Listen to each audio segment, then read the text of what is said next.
আসসালামু আলাইকুম সবাইকে। আশা করি সবাই ভালো আছেন। সবাইকে স্বাগত জানাচ্ছি আজকের ভিডিওতে।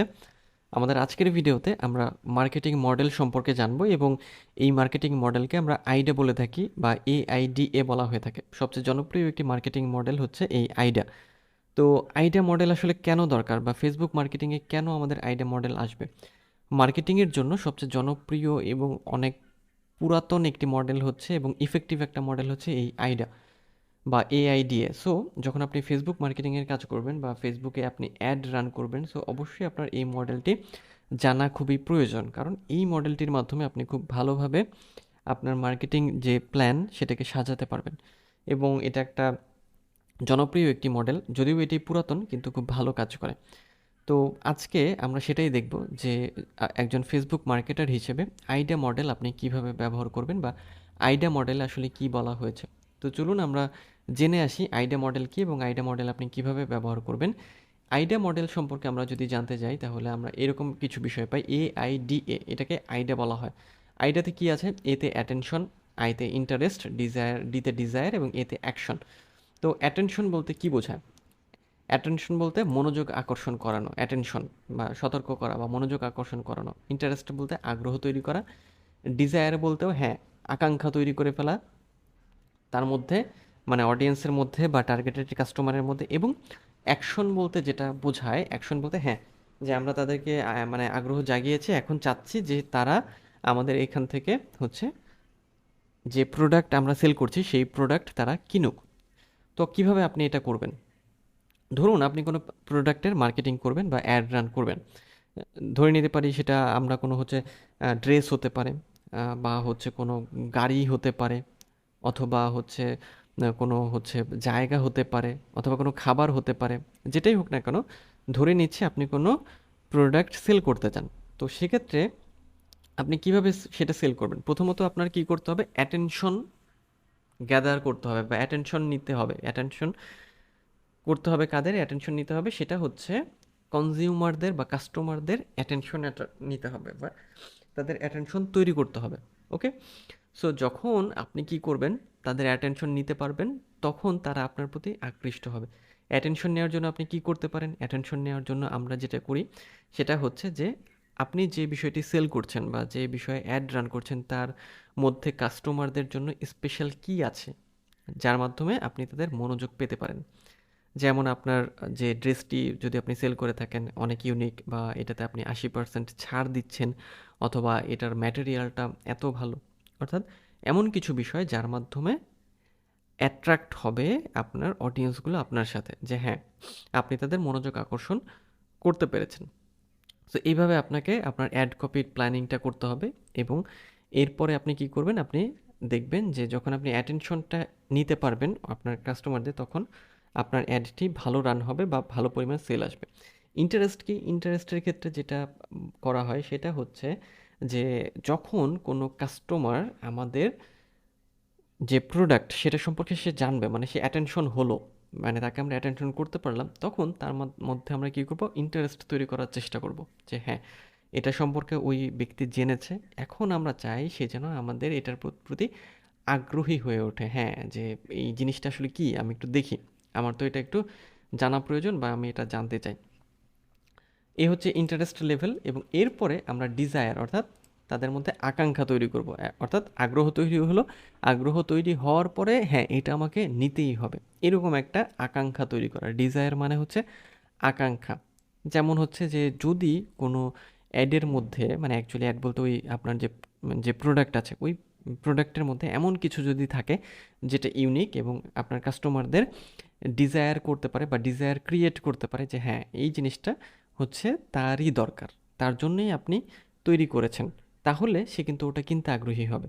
এরপরে দেন লাস্ট স্টেপ হিসেবে সে অ্যাকশনে যাবে, অর্থাৎ সে সেটাকে পারচেস করবে বা বাই নাও করবে বা অ্যাড টু কার্ট করবে বা শপ নাও করবে আর কি।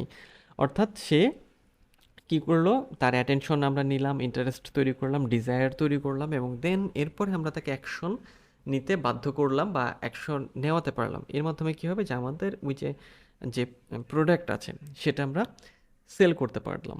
এই হচ্ছে আমাদের আইডিয়া মডেল। আইডিয়া মডেল যদি আপনি ফলো করেন সেক্ষেত্রে খুব সহজে আপনি অ্যাড কপি তৈরি করতে পারবেন। কারণ যদি একটু খেয়াল করেন তাহলে দেখেন যে যদি আমরা আমাদের কাস্টমারদের অ্যাটেনশন নিতে পারি, তাদের আগ্রহ তৈরি করতে পারি, তাদের মধ্যে আকাঙ্ক্ষা তৈরি করতে পারি আমাদের যে প্রোডাক্ট আছে সেটা সম্পর্কে, সেক্ষেত্রে আমাদের সেলটা বেশি আসে। এবং এই 3টি ধাপ আপনি কমপ্লিট করার পরেই সে কিন্তু অ্যাকশন নেবে এবং অ্যাকশন নিয়ে আপনার যে যে প্রোডাক্ট আছে সেটা হচ্ছে সে পারচেস করবে। সো আপনাদের উচিত হবে এই আইডা মডেলটাকে ফলো করা, কারণ আইডা পুরাতন মডেল হলেও খুব কার্যকর একটা মডেল এই মার্কেটিংয়ের জন্য, এবং ফেসবুক মার্কেটিংয়ের ক্ষেত্রে বা ফেসবুক পেইড মার্কেটিংয়ের ক্ষেত্রে অবশ্যই এটা প্রয়োজনীয়। তবে শুধু পেইড মার্কেটিংয়ের কথা বলবো না, যদি আপনি ফ্রি মার্কেটিং করতে চান সেক্ষেত্রেও আইডা মডেল আপনাকে অনেক হেল্প করবে। কারণ একটা জিনিসের আমরা প্রথমে কিন্তু চিনি না, সেটার প্রতি আমাদের মনোযোগ আকর্ষণ করতে হবে বা আকর্ষণ তৈরি করতে হবে, আগ্রহ তৈরি করতে হবে সেটার প্রতি, মানে কাস্টমারদের আকর্ষণ তৈরি করতে হবে, তাদের মধ্যে আকাঙ্ক্ষা তৈরি করতে হবে যে হ্যাঁ এই জিনিসটা আসলে আমাদের নেওয়া উচিত। এরপরে দেন তারা অ্যাকশনে যাবে, মানে তারা সেটা কিনবে বা সেটা সম্পর্কে তারা আরও জানতে আগ্রহী হবে, বা দেখা যাবে একসময় তারা পারচেজ, শপ নাও, অর্ডার নাও ইত্যাদি যাবতীয় বিষয় করে ফেলছে। সো এই হচ্ছে আমাদের আইডিয়া মডেল। এরপরে আমরা আরও কিছু মডেল সম্পর্কে জানবো যেটা আপনি আপনার প্রয়োজন অনুযায়ী কাজে লাগাতে পারেন। সেটা প্রথমটা হচ্ছে, একটা হচ্ছে AIDCS বা আইড কাজ আমরা বলতে পারি। যেমন এখানে যেটা থাকে যে স্টেপগুলো সেটা হচ্ছে অ্যাকশন। প্রথমে এখানে অ্যাকশনটা ক্রিয়েট করা হয়, অ্যাকশন, তারপরে ইন্টারেস্ট, ডিজায়ার, কনফিডেন্স, অ্যাকশন, আবার অ্যাকশন, তারপর হচ্ছে স্যাটিসফ্যাকশন। এই ধাপগুলো হচ্ছে এখানে থাকে। এরপরে আরেকটা আছে রিন বা REAN। এখানে প্রথমে রিচ থাকে, আমাদের পৌঁছাতে হবে, এঙ্গেজ হবে আমাদের অডিয়েন্স, অ্যাক্টিভেট হবে, এবং দেন নার্চার, অর্থাৎ আমরা তাদেরকে পরবর্তীতে নার্চার করে তাদের কাছে আমাদের মার্কেটিং করব এবং আমাদের যে প্রোডাক্ট আছে যেটা আমরা সেল করি সেটা সেল করব। আরেকটা হচ্ছে NAIT, নেইট ডেজ আমরা বলতে পারি, বা DAAC, need, attention, interest, trust, design, action এবং এরপরে স্যাটিসফ্যাকশন এবং ইভ্যালুয়েশন। তো এই মডেলগুলোর মধ্য থেকে সবচেয়ে সহজ, এবং আপনি যদি খুব সহজে কাজ করতে চান সেক্ষেত্রে আপনার আইডিয়া মডেলটা ফলো করাটাই বেটার হবে।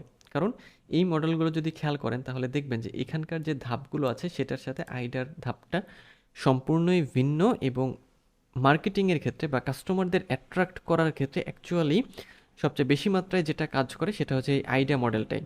কারণ প্রথমে আমরা মনোযোগ আকর্ষণ করতে চাই বা মনোযোগ আকর্ষণ করি কোনো বিষয় সম্পর্কে, এবং তারপরে ইন্টারেস্ট, আগ্রহ, দেন আকাঙ্ক্ষা, এবং এরপরে অ্যাকশন। এই ইমপ্লিমেন্টেশনটা আপনি কোথায় করবেন, মানে আইডিয়া মডেলের ইমপ্লিমেন্টেশন আপনাকে করতে হবে কোথায়, সেটা হচ্ছে যখন আপনি অ্যাড কপি তৈরি করবেন। অ্যাড কপি তৈরি করার সময় আপনাকে এটা ইমপ্লিমেন্ট করতে হবে আইডিয়া মডেল। আর অ্যাড কপিতে কী কী থাকে আমরা দেখেছিলাম, আমাদের প্রাইমারি টেক্সট, টাইটেল বা headline, description, image, URL, call to action বা CTA বাটন, এই বিষয়গুলো হচ্ছে আমাদের অ্যাড কপিতে থাকে। সো অ্যাড কপি তৈরি করার সময় আমরা যদি এই বিষয়গুলো মাথায় রাখতে পারি সেক্ষেত্রে আমরা খুব সুন্দর ভালো অ্যাড কপি তৈরি করতে পারবো, এবং দেখব যে হ্যাঁ আমরা যে পারপাসে আমাদের অ্যাড রান করছি, যে জন্য আমরা অ্যাড রান করছি, সেটার ভালো একটা রেজাল্ট আমরা পাচ্ছি। তো আমরা যদি একটু সামারি করি তাহলে আমরা খুব সংক্ষেপে বলতে পারি আজকের ভিডিওতে আমরা মার্কেটিংয়ের জন্য মডেল আলোচনা করলাম, এবং এই মডেলের মধ্যে আইডিয়া মডেলটা হচ্ছে সবচেয়ে গুরুত্বপূর্ণ, যে মডেলটি আপনারা প্রতিনিয়ত ব্যবহার করতে পারেন এবং এটার রেজাল্ট খুবই ভালো। আইডিয়া মডেলের যে ধাপগুলো আমাদের থাকে বা আইডিয়া মডেল যার উপর ভিত্তি করে তৈরি সেটা হচ্ছে অ্যাটেনশন, ইন্টারেস্ট, ডিজায়ার এবং অ্যাকশন। এছাড়াও আরও 3টি মডেল আমরা দেখেছি, তবে 3টি মডেল এর মধ্যে সবচেয়ে জনপ্রিয় হচ্ছে আইডিয়া মডেল। তো আজকের ভিডিও এই পর্যন্তই, দেখা হচ্ছে পরের ভিডিওতে। সে পর্যন্ত সবাই ভালো থাকবেন।